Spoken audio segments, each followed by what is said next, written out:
2026 या निवडणुकीच्या प्रचारार्थ शिवसेना शेतकरी संघटना पुरस्कृत उमेदवारांच्या प्रचारार्थ या ठिकाणी प्रामुख्याने उपस्थित असणारे तालुक्याचे कार्यसम्राट आमदार नामदार सन्माननीय रमेश पाटील बोरनारे सर, शेतकरी संघटनेचे प्रदेश उपाध्यक्ष सन्माननीय ॲडव्होकेट अजितदादा काळे साहेब, या ठिकाणी आमदार साहेबाला या सभेनंतर अजून 2 सभा आहे, त्याच्यामुळे आपल्या सर्वांची माफी मागून डॉक्टर साहेबांनी जे नावं घेतली त्या सर्वांना मी या ठिकाणी वंदन करतो व ही निवडणूक लढवत असताना ही निवडणूक खऱ्या अर्थाने धनशक्ती विरुद्ध जनशक्ती आहे आणि ही निवडणूक म्हणजे 25 वर्षापासून जी आपल्या सर्कलमध्ये अघोषित 370 आहे, अघोषित आणीबाणी ज्याला म्हणता येईल, एक माणूस जो पुढचा माणूस कोणी तरुण कार्यकर्ता तयार होऊन देईना, कोणाला मोठं होऊन देईना, अगदी वेळ आली तो थोडा वर डोका करायला लागला की त्याचा कार्यक्रम करायचा आणि हे जे सर्कल आहे हे मागास ठेवायचं, हा जो उद्देश आहे. आज ही निवडणूक आहे आमदार साहेबाच्या नेतृत्वाखाली जे मुख्य जो रस्ते गाव जोडणारे तालुक्याला जोडणारे हे सर्व रस्ते झालेले आहेत, परंतु जिल्हा परिषद अंतर्गत मध्ये जो सार्वजनिक बांधकाम येतो विभाग त्यामधून आपल्याला शेत रस्ते असतील, वाड्या वस्तीवरचे रस्ते असतील, हे रस्त्याचे कामं बाकी आहे. आणि आपले जिल्हा परिषद सदस्य हे नुसते सदस्य नसून बांधकाम सभापती होते. यांनी वाणी साहेबाच्या काळातले 15 वर्ष असेल किंवा सरचे 2.5 वर्ष असेल, यांनी कुठेही एखादा कार्यकर्ता त्यांच्यापर्यंत जाऊन दिला नाही, तेवढी शिस्त ठेवली. मला विचारल्याशिवाय वैजापूरला जायचंच नाही आणि त्या कारणाने इथं आमदार साहेब असेल, वाणी साहेब असेल, यांच्यापर्यंत इथं काय हाल आहे, काय अपेक्षा आहे या कधी गेल्याच नाही. आज सरकारी दवाखान्याची स्थिती अतिशय दयनीय आहे. इथं ठेस लागली तर आर्डिंग भेटत नाही, कुठं खोकल्याचं औषध भेटत नाही, वेळेवर डॉक्टर येत नाही आणि डॉक्टरचे पगार मात्र चालू आहे. डॉक्टर 80-80 हजार 1-1 लाख रुपये पेमेंट घेतात आणि संभाजीनगर येथे प्रॅक्टिस करतात.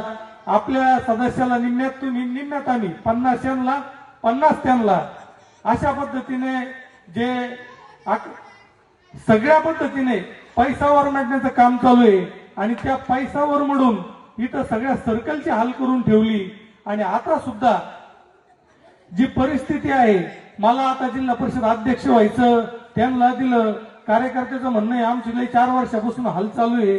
बाबा शेतीपुती करा, राजकारण काय पैसे कमवायचा धंदा थोडी आहे. आज आमदार साहेबांनी कामं केले. आज आपल्या भगूर फाट्यापासून तर शनी देवगाव पर्यंत असं इथून यांच्या सासूरवाडीला जायचा याचा रस्ता सुद्धा आमदार साहेबांनी केला. उलट धन्यवाद द्यायला पाहिजे. मालगाव पासून यांना सुशिस्तीत येता येतं. धन्यवाद द्यायचे सोडून आमदार साहेबावर तोंड सुख घेणार. त्याचबरोबर आरोग्य असेल, शिक्षण असेल, शाळेचं म्हणलं सर तर जिल्हा परिषद शाळेची यंत्रणा पूर्ण कोलमडलेली आहे. साहेब आमचे जिल्हा परिषद मेंबर शिक्षण सभापती, परंतु प्रत्येक गावातून इंग्लिश मीडियमला गाड्याच्या गाड्या भरून जातात. शिक्षक मात्र इथे येत नाही. कोणी डेप्युटेशनला संभाजीनगरला, कोणी डेप्युटेशनला कन्नडला, पैसे इथून काढायचे, ड्युटी तिकडं, पुढे इंग्लिशला आहे तर गणिताला नाही, अशी दयनीय परिस्थिती झालेली आहे.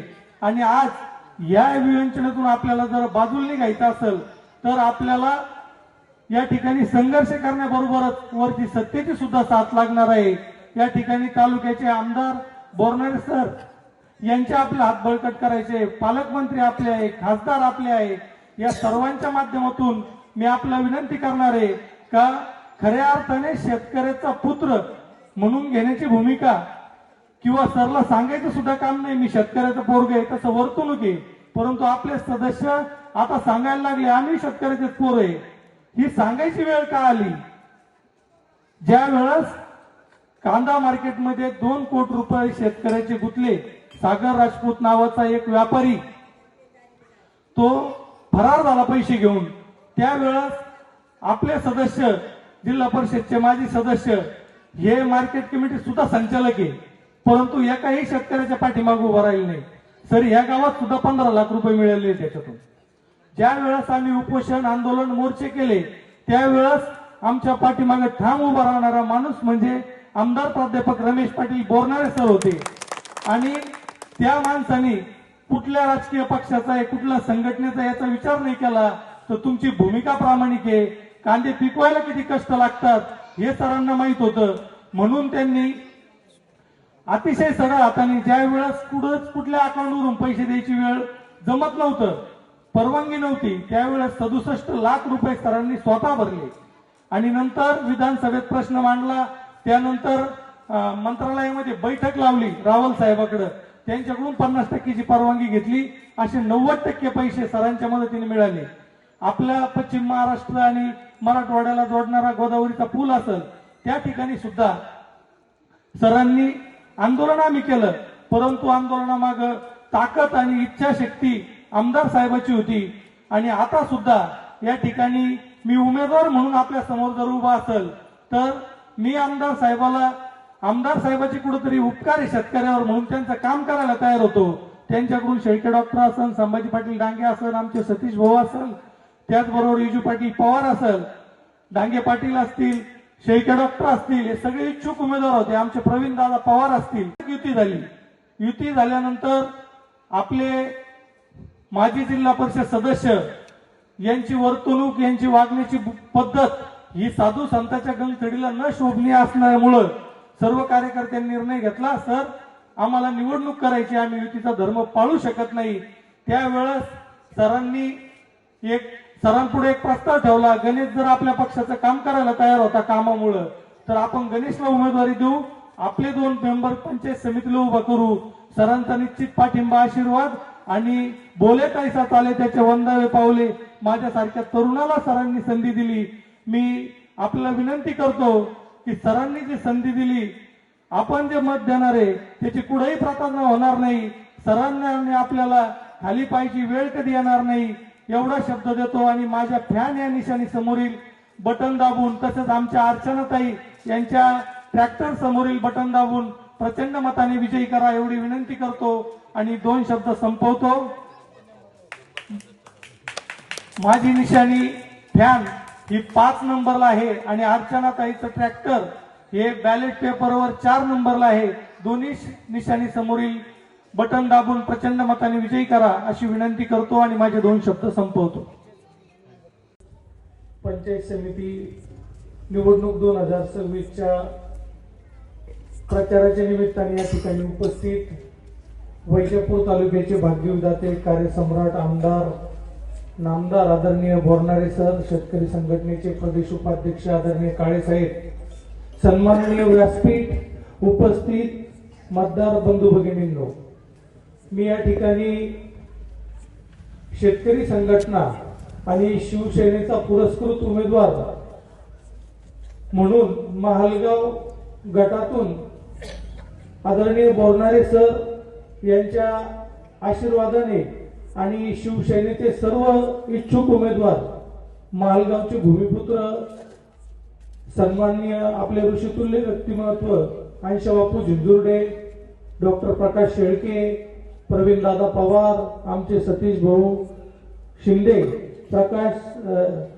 संभाजी पाटील डांगे, या सर्वांनी मनाचा मोठेपणा दाखवला की सर जर युती होत असेल आणि ही जागा जर भाजपला जात असेल तर आपण शेतकरी संघटनेला सोबत घेऊन ही निवडणूक लढली पाहिजे आणि गणेश भाऊ तांब्याला एक संधी दिली पाहिजे। त्या दृष्टीने सरांनी मला संधी दिली, त्याबद्दल मी सरांचे आभार मानतो। आणि आजची सभा महालगाव येथे आहे, महालगावकरांना सुद्धा विनंती करतो की आम्ही 5-5 वेळेस महालगावला प्रतिनिधित्व दिलेलं आहे आणि जिल्हा परिषद पंचायत समिती म्हणजे या संस्था ज्या आहे या सत्तेच्या विकेंद्रीकरणासाठी निर्माण झालेल्या संस्था आहे, परंतु कुठेतरी आपल्या सर्कलमध्ये सत्ता ही केंद्रित झालेली आहे। तर आपल्या लहान भावाला सुद्धा मदत करण्याची भूमिका भावना आपण ठेवावी आणि आपण ती सुरुवात केलेली आहे विधानसभा निवडणुकीच्या वेळेस कारण की कुठंतरी आपल्याला सुद्धा हे पटायला तयार नाही. आपण गावाचं नाव वाढवण्यासाठी एखाद्या कार्यकर्त्याला मोठं करतो, पण तो माणूस गावाचं नाव घालवत असेल तर गावकऱ्याला सुद्धा ती गोष्ट सर पटत नाही. एखादी पोरगी नांदायला गेली, चूक तिच्याकडून होती, परंतु लोक आई वडिलांना नाव ठेवीत असतात. तसं आपण दिलेला कार्यकर्ता जर तालुक्याच्या आदरणीय आमदाराला शिव्या घालीत असेल तर कुठंतरी आमच्या महालगावकरांची सुद्धा शर्मेनं माल खाली जाती. म्हणून तर तुम्हाला 100 मताची लीड या महालगाव मधून मिळालेली आहे. महालगावकर सुद्धा या ठिकाणी प्रामाणिक भाव नागमठाण आणि गमतडी सातत्याने महालगावच्या पाठीमागे उभा राहिलेली आहे. इथून पुढेही राहणार.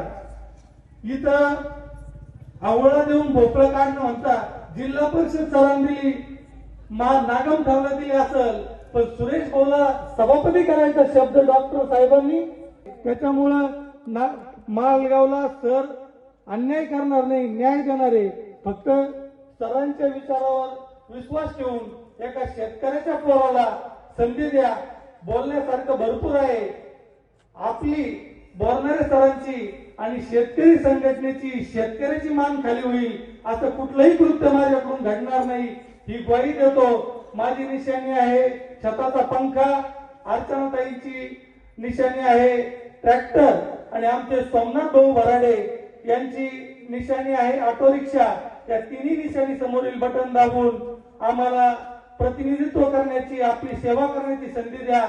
एवढं बोलून माझे 2 शब्द संपवतो. जय हिंद, जय महाराष्ट्र, जय जवान, जय किसान.